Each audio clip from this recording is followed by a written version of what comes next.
Graças a Deus. Nós estamos felizes nesta noite, porque o Senhor tem dado vitória ao nosso vice-presidente, que passou por uma cirurgia dos olhos, e de um olho já está recuperado. Está enxergando mais do que devia. Não é, Verinha? Vocês podem adorar a Deus pela vida do Zé e da Verinha? Graças a Deus. Você é importante aqui nesta casa, juntamente com a sua esposa. Meus irmãos, nós estamos estudando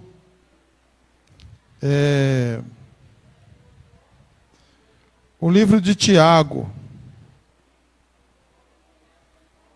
E o problema do estudo expositivo é que a gente tem que,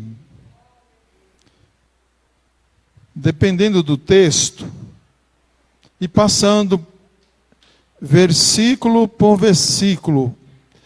E às vezes você pega um conjunto, um grupo de versículos que trata de um só assunto, que você não precisa estar fazendo exposição de cada versículo. E nós iniciamos este livro, e hoje nós pretendemos terminar o capítulo 1. Nós paramos no 12 e vamos continuar esse estudo que tem muitas lições e aconselhamentos para nos ensinar. Uma coisa que nós devemos observar é que quando nós falamos de igrejas, ou de igreja, mormente a igreja primitiva, que é a que recebeu esta carta ou esta epístola, nós imaginamos uma igreja melhor do que a nossa. Nós imaginamos uma igreja sem problemas. Nós imaginamos uma igreja onde todos são convertidos, aonde não havia falsos irmãos. Não é assim que a gente imagina? Que hoje o que é defeituoso é a igreja atual. É a igreja dos nossos dias. Porque sofre muitas influências negativas. Mas não é dessa forma que nós devemos observar. Vocês vejam a partir do versículo 13, o Tiago, apóstolo, não é apóstolo, é apóstolo Tiago, ele parece que está escrevendo para pessoas que não conhecem a Deus. Parece. Analise comigo o que ele diz. No 13 até o 15. E você deve observar, para a compreensão da leitura da palavra, aí na sua Bíblia, não sei se é igual às divisões da minha, mas no versículo 12, eu vou ensinar aqui, isso aqui é de graça, ninguém precisa pagar. Viu? Isso aqui que eu vou dizer é bônus. Viu, Daniel? Bônus. No versículo 12, começa a palavra bem-aventurado. É isso que está na sua Bíblia? Essa palavra bem-aventurado, o B está escuro? Está em negrito, é isso? Está em negrito, irmão? É isso que está? Então, toda vez que começar um versículo em negrito, até até que o outro versículo esteja em negrito, é o mesmo assunto. Está falando do mesmo assunto. Ele não muda. Quando chega no versículo 16, na minha Bíblia, a primeira palavra é não, é isso que está na sua? Está em negrito. Ele começa um novo assunto. E vai até o 19, que começa de novo em negrito. Aí, se você perceber, o 19 vai até o 25. E depois, o 26 e o 27 é outro assunto. Fica mais fácil para você entender quando você for ler a palavra. Porque tem alguns irmãos que, por não conhecer isso a gente aprende nos cursos teológicos, e nem todos ensinam isto, a gente perde muito entendimento, porque ele vai mudando de assunto, e a gente fica sem compreender. E ele diz assim, começa no versículo 12, que eu já li na semana passada, e ele continua, ninguém. Ele fala aqui da perseverança, ele fala da paciência, ele fala da prova de fé, ele fala da coroa da vida, mas ele vai continuar falando deste assunto, porque ele tem coisas importantes a dizer no capítulo 2. Está preparando os seus leitores. Como eu disse a semana passada, Tiago está fazendo uma aplicação está usando a psicologia aplicada. E ele diz, ninguém ao ser tentado diga. Ora, se ele está dizendo isto, é porque tem alguém que tinha esse pensamento, que tinha esse conceito. Ninguém diga, sou tentado por Deus. Porque Deus me permitiu passar por isto. Esse negócio veio de Deus. Deus não pode ser tentado pelo mal, e Ele mesmo a ninguém tenta. Vou ler de novo porque isso é importante. Deus não pode ser tentado pelo mal, e Ele mesmo a ninguém tenta. O bispo agostiniano, o bispo de Hipona, Santo Agostinho, escreveu um livro cujo título é O Problema do Mal. Um livro pequenininho, mas importante para a definição deste assunto. E nesse escrito, o Santo Agostinho, que é crente, viu, irmão, que é crente, ele diz que Deus não é a origem do mal. Pelo contrário, ele concorda com Tiago quando diz que Deus é a fonte de todo o bem. Porque Deus é o sumo bônus, isto é, o sumo bem. Toda boa dádiva vem de Deus. Tudo que é bom vem de Deus.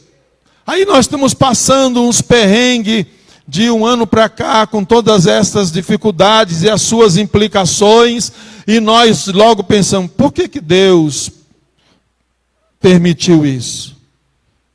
Não, Deus não permitiu, irmão. Deus não permitiu. Nós sofremos por conta da ganância humana. Nós sofremos por conta da maldade humana. O homem já não é uma coisa boa. O homem já não é uma coisa boa. Aí ele se deixa levar pelo diabo e as suas filosofias. E ele se torna uma arma perigosa. extremamente perigosa.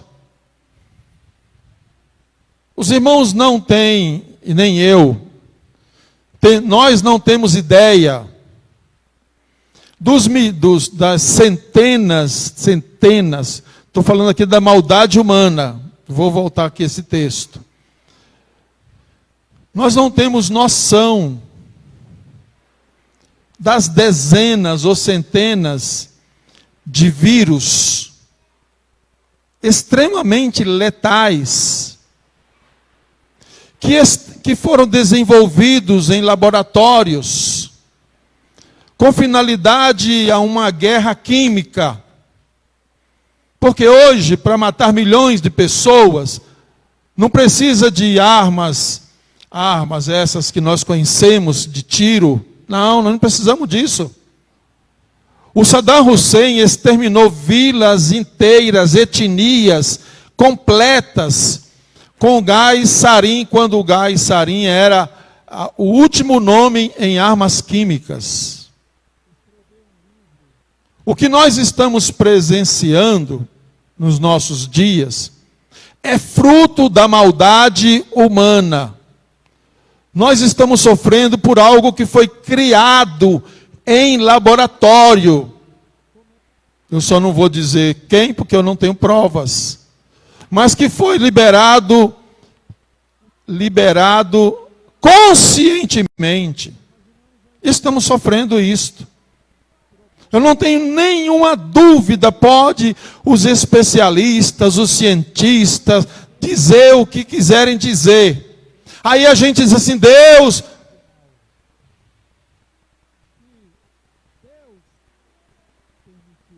Quando Deus age para juízo humano, e vocês podem observar que aconteceu nos dias de Noé, Deus disse assim, ô Noé, o fim de toda a carne é chegado, eu não aguento mais, eu vou destruir, vou acabar com isso.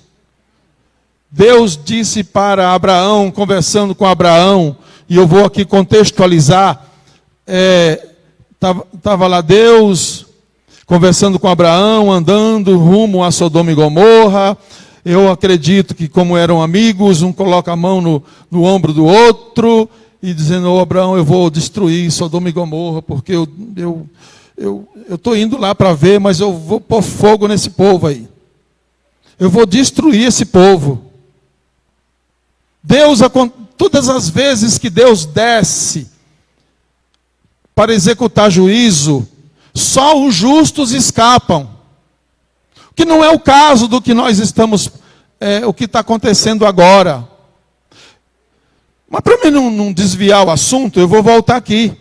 Deus não pode ser tentado pelo mal, porque Ele a ninguém tenta. Isso é fruto da maldade humana. Eu não tenho todas as respostas, ninguém tem, para o que está acontecendo. Pastor, por quê?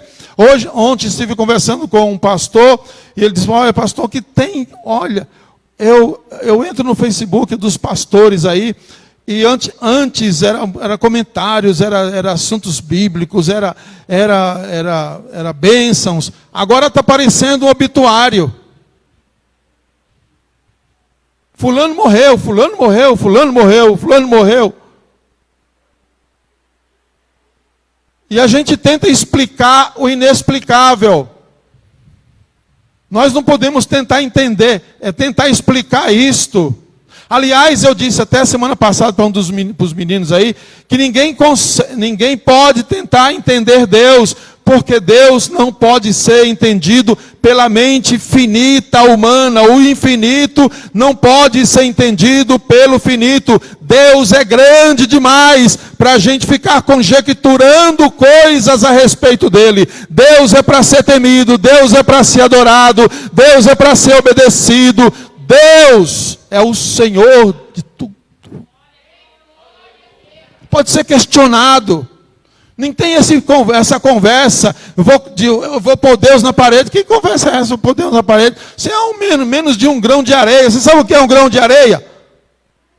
É menos. Eu e você somos menos do que um grão de areia. Se Deus tirar a nossa respiração, para aqueles que são muito treinados na respiração, que são os músicos aqui, que tem um pulmão mais forte, não é? Não tem?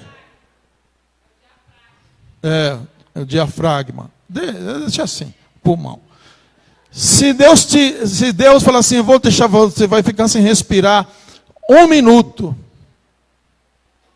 Você tenta, põe no relógio aí e tenta segurar a respiração por 1 minuto. Vai ficando vermelho, vermelho, vermelho. Se tiver problema do coração, você vai faltar oxigênio no cérebro, você vai dar muito problema lá no Samuel Libânio. Nós não somos nada, irmão. Deus é tudo. Quando é que a gente vai entender isto? Por que a gente fica questionando Deus? O homem é mau. O homem é mau. A razão das provações, das tentações, está no próprio ser humano.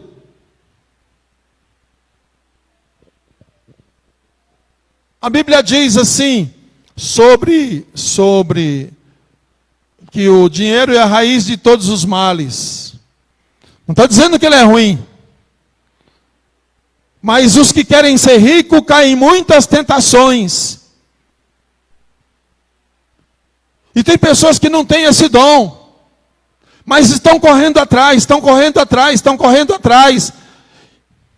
E se não consegue de um jeito, vão tentar conseguir de outro.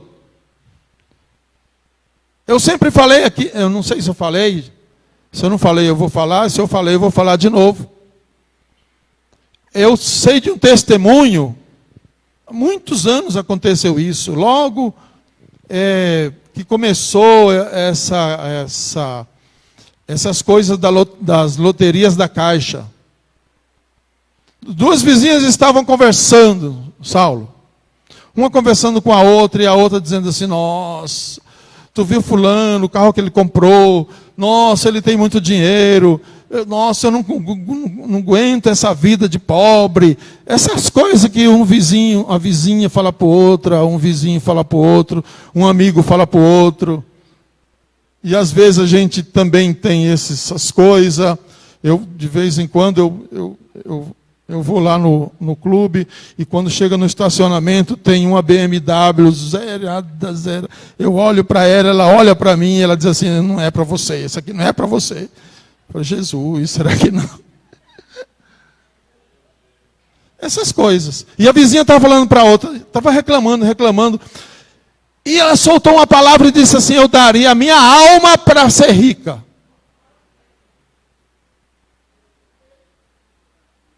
A conversa acabou ali, era de manhã.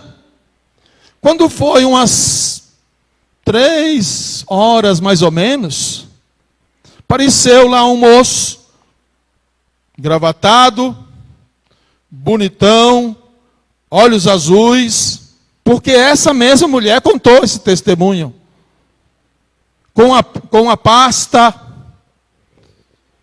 e disse, a senhora gostaria de ser rica? A senhora venderia a sua alma para ser rica? A mulher assustou, arrepiou e disse, sim, eu poderia entrar? Sim, pode entrar. Fizeram um pacto com aquele homem, que não era um homem. E ele disse, daqui a 1 mês você vai ter tanto dinheiro que você não tem noção.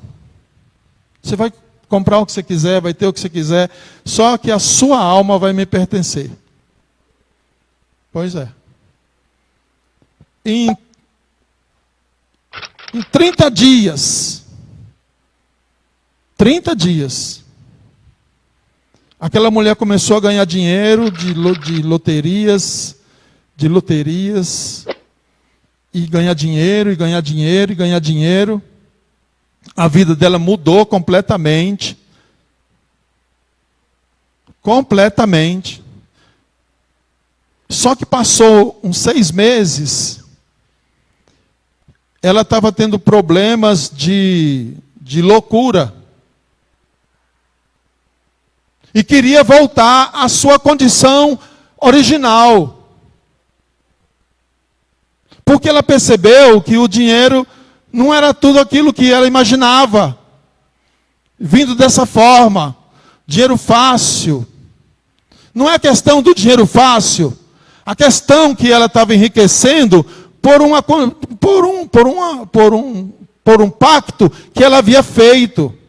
Chegou a um ponto que ela ouvia o Espírito dizer assim: agora você vai pôr esta roupa, você vai pegar este ônibus, você vai descer em ponto tal, você vai fazer isso, você vai fazer... E quando ela queria resistir, ela dizia: tua alma me pertence.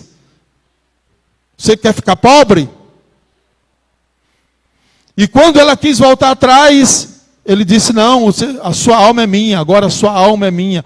E nessa perturbação toda, que agora tinha muito dinheiro, mas esse dinheiro começou a trazer problemas e mais problemas, problemas e mais problemas, ganhado nesta condição, alguém falou de Jesus para ela. E alguém disse assim: Jesus, Ele pode te libertar, Jesus pode fazer isso, Jesus pode fazer aquilo. O poder de um testemunho sobre Jesus, que às vezes a gente não valoriza tanto. Aquilo que Jesus pode fazer. O melhor evangelismo é o testemunho do que Jesus pode fazer. E alguém falou de Jesus e o diabo disse para ela: não, isso aí não.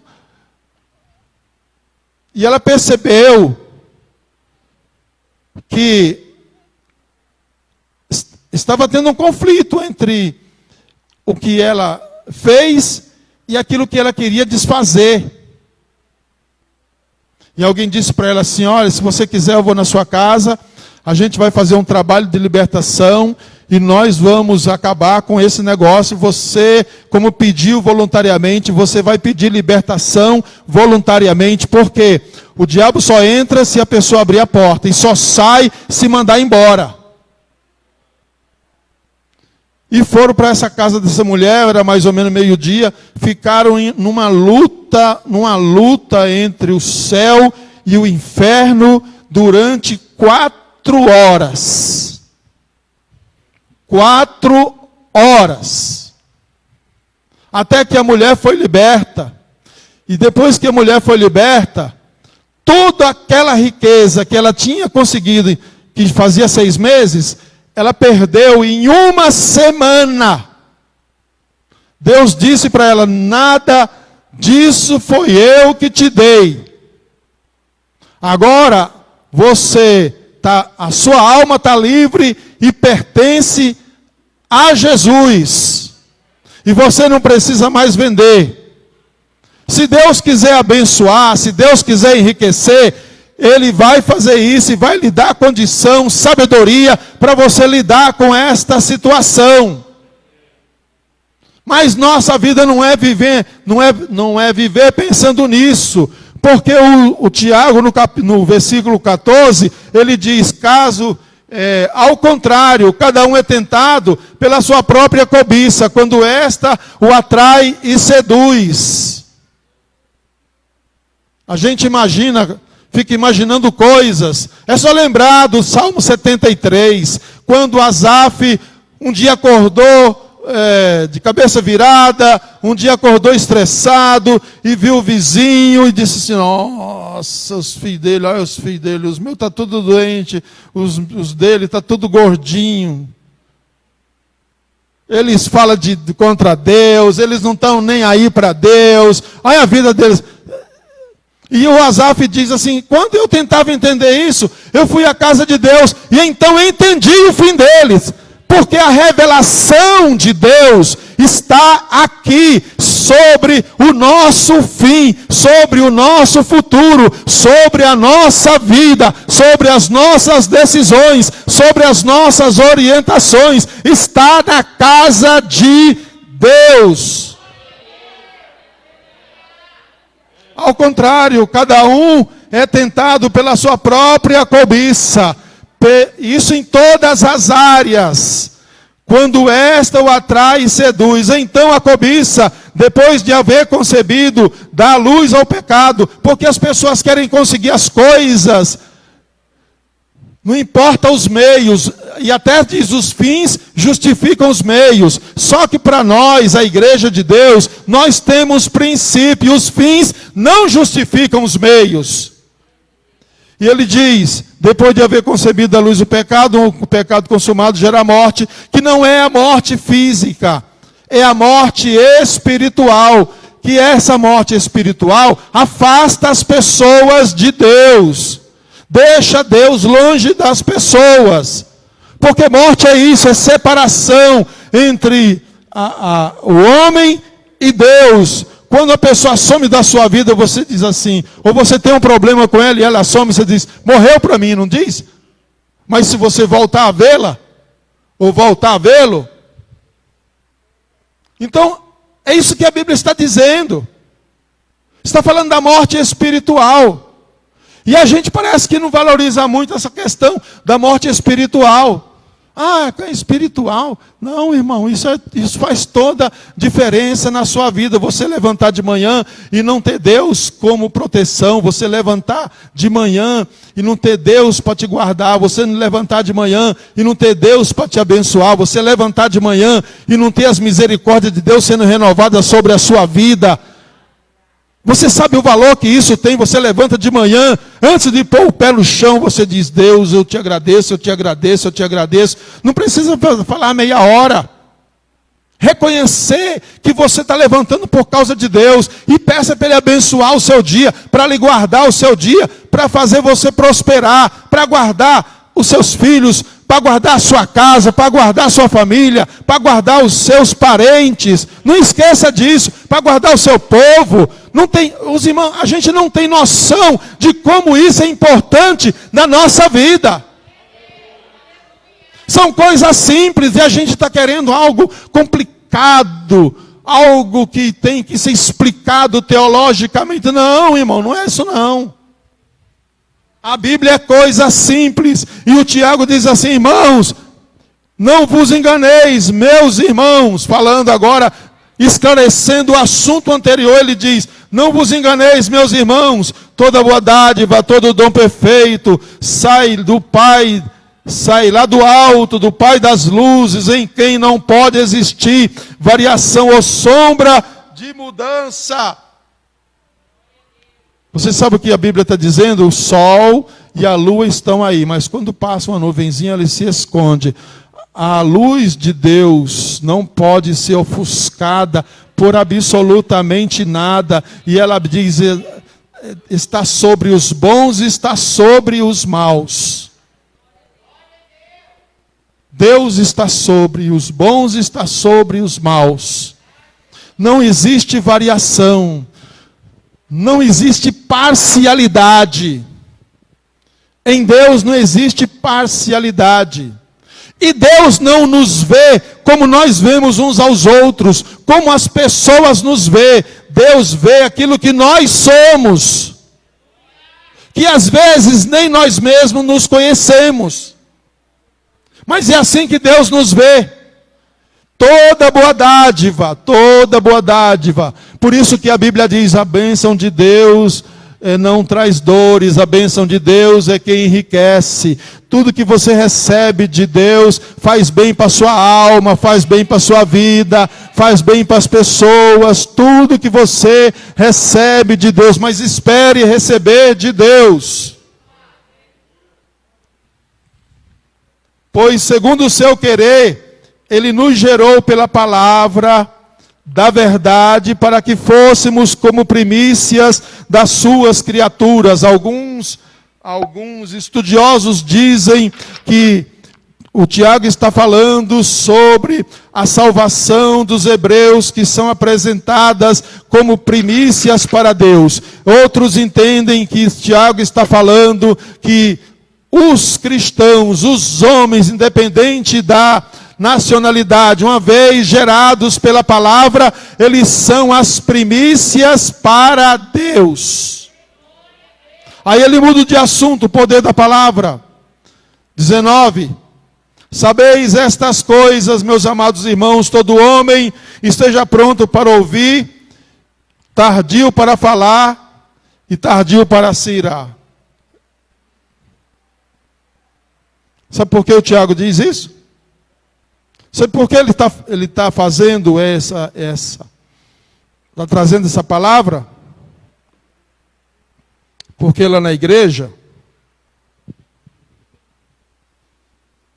diferentemente daqui, os irmãos ficavam gastando tempo, Paulo também fala sobre isso, gastando tempo sobre o sexo dos anjos, se o cabelo dos anjos era enroladinho, se o cabelo dos anjos era liso, se os anjos assim, se os anjos assado, e aí começava uma discussão na igreja.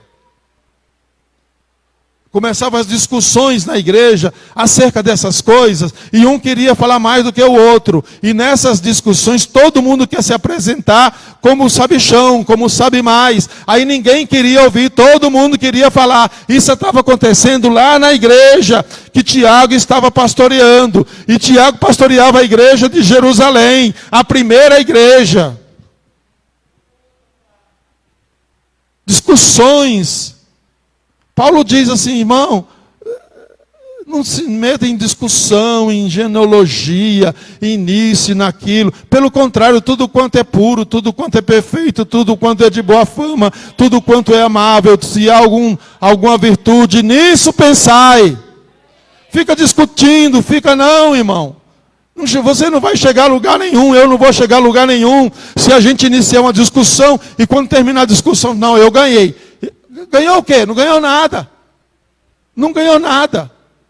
No final nós vamos estar como os amigos de Jó. Deus vai dizer, vocês não falaram que era certo de mim, vocês não disseram que era certo de mim. Aí Tiago diz assim, irmão, vocês não podem ficar entrando nessas discussões, que não edifica. Ouça. Não fale demais. Não está escrito na Bíblia, não. O povo diz aí fora, quem fala demais dá bom dia a cavalo. Não está escrito na Bíblia isso. Nem nos Macabeus. Tiago diz, todo homem, aqui homem é gênero, homem e mulher. Não é filosofia de gênero. Aqui é gênero humano. Todo homem, pois, esteja pronto para ouvir, aprender. A gente só pode falar depois que a gente aprende. É assim que funciona. Se você não sabe, se não vai trazer edificação para a vida de quem você está falando, não fica falando borracha. Não fica falando besteira. Fica ouvindo. Se o que você está ouvindo não serve tudo para você, você vai fazendo que nem quando a gente come peixe com espinha. Porque hoje não tem mais necessidade, já tem os filezinhos tudo pronto, sem espinha, sem nada. Mas quando lá no Ceará, a gente costumava comer os peixes os peixes com espinha. E aí a gente separa a espinha da carne. Quando você estiver numa conversa, numa discussão, quando você estiver ouvindo a palavra, pode ser do pastor, pode ser do obreiro, pode ser de quem for, o que servir para você, você pega o que for de edificação, o que fizer bem para a sua vida, você pega. É isso que ele está dizendo, seja pronto para ouvir, tardio para falar e tardio para se irar, são coisas diferentes. Eu disse para o pastor Gabriel que hoje eu ia terminar aqui, mas é difícil demais. Eu ia terminar hoje esse capítulo. E por que essa coisa? Porque a ira do homem não produz a justiça de Deus. A gente interpreta o texto assim, eu posso me irar. Você já ouviu isso? Não se põe o sol sobre a vossa ira. Irai-vos e não pequeis, não é isso que a Bíblia diz? Eu tenho que me irar. E Tiago fala sobre isso. Mas o que o Tiago está dizendo, não é isso que a gente costuma entender. Esse irai-vos e não pequeis, essa ira, É o que está escrito. Minha é a vingança e eu retribuirei. Diz o Senhor. A ira aqui é a ira de Deus. Deixa Deus agir, porque na ira do homem Deus não age. E às vezes nós achamos que a nossa justiça é que é a eficiente. A justiça eficiente é a justiça de Deus. Porque quando Deus põe a mão, não tem quem tira. Não tem quem tira.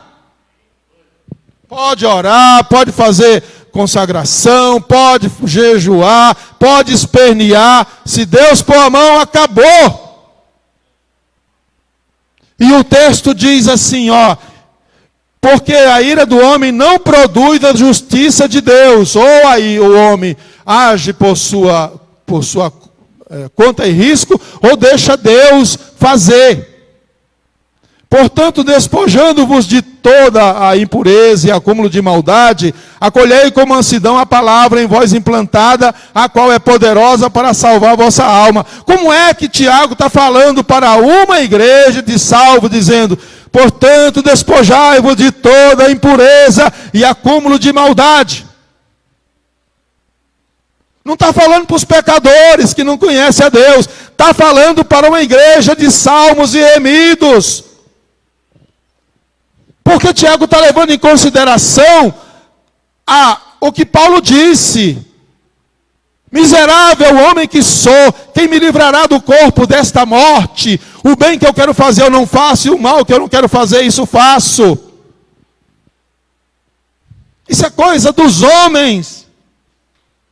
Um dia ele está santo demais, ele está nas portas do céu. No outro dia, ele está queimando os pés no fogo.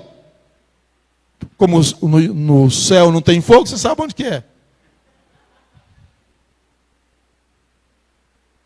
Esse é o homem.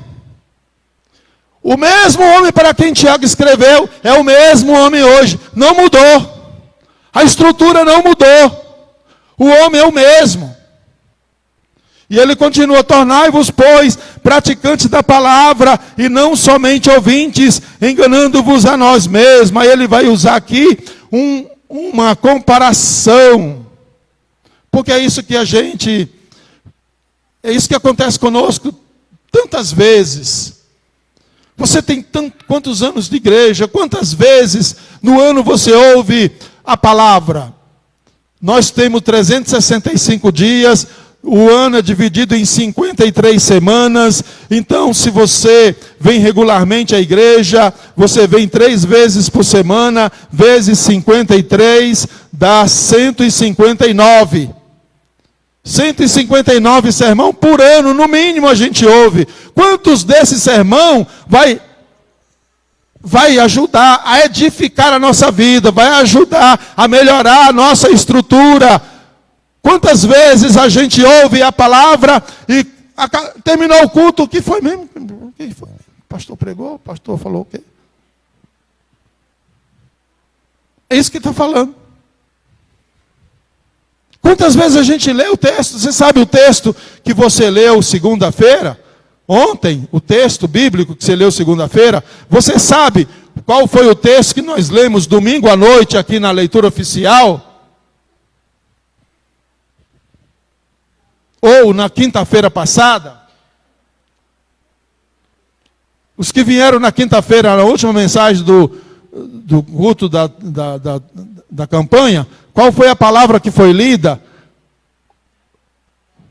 Os irmãos entendem o que eu estou dizendo? Porque isso tem que produzir melhorias em nós. Porque nós somos como um edifício. Foi colocado um fundamento que foi o sacrifício de Jesus. E nós estamos sendo edificados sobre este fundamento que é o sacrifício, o sangue, o perdão, a graça, a misericórdia, a salvação e o dom de Deus sobre a nossa vida. E nós somos edificados. E cada dia coloca um tijolinho sobre esse edifício. Cada dia coloca um tijolinho sobre esse edifício. E esse edifício vai crescendo. Mas tem uns que parece que para.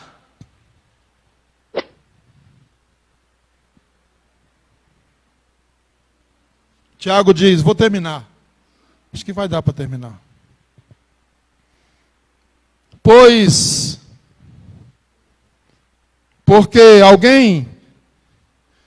se alguém é ouvinte da palavra e não praticante, assemelha-se ao homem que contempla no espelho o rosto natural. Pois assim mesmo se contempla e se retira para logo logo se esquece de como era a sua aparência. Mas aquele que considera atentamente a lei perfeita, lei da liberdade, e nela persevera, não sendo ouvinte negligente, mas operoso praticante, esse será bem-aventurado no que realizar. Tiago está preparando o seu coração para dizer assim, olha, se alguém supõe ser religioso,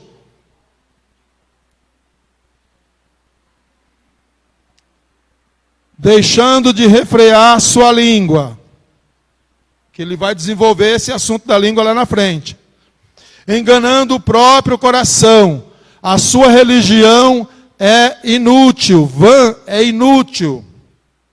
A religião pura e sem mácula para com Deus, o nosso Pai, é esta: construir templo, ter grandes departamentos, é isso?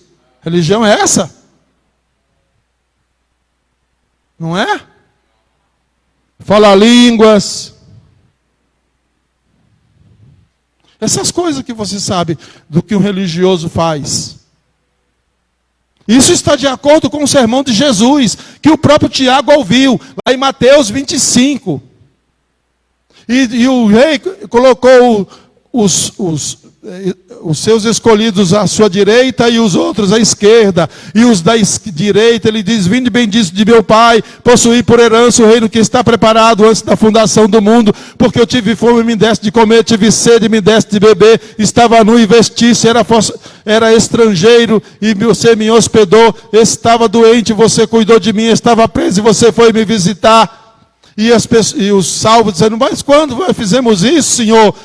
Tudo que você fizer a um desses pequeninos como fez a mim, isso é verdadeira religião.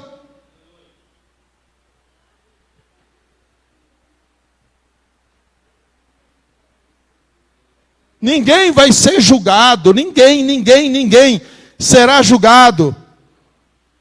Nenhum pastor vai receber um galardão porque a sua igreja aumentou. É bom aumentar, é bom ter igreja cheia. Hoje não, nem tanto. Hoje tem que ficar assim mesmo. Senão nós vamos ter problema.